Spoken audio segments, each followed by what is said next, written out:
Žinot, visa šita istorija Palucko ir paskolos iltėje turės, mano įsitikinimu, vieną netikėtą aspektą. Tuoj paaiškinsiu.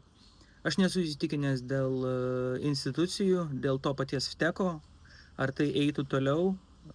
Taip yra klausimas dėl tos iš esmės, mano galva, fiktyvios bendrovės įkūrimo tam, kad gauti paskolą, bet aš nesu įsitikinęs, ar tai nueitų toliau.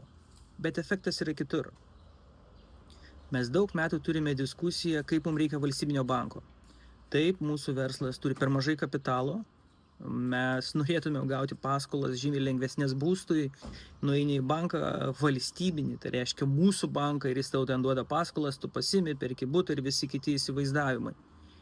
Ir šita istorija yra chrestomatinė to, kas atsitinka, kai tu turi kažką panašaus į valstybinį banką kaip dabar, ar apskritai valstybinį banką.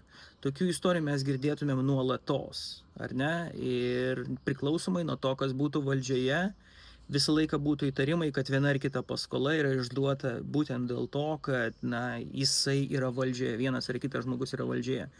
Ir tai yra chrestomatinis pavyzdys, kodėl valstybinės banko idėja, kodėl aš jai nepritariu iš esmės.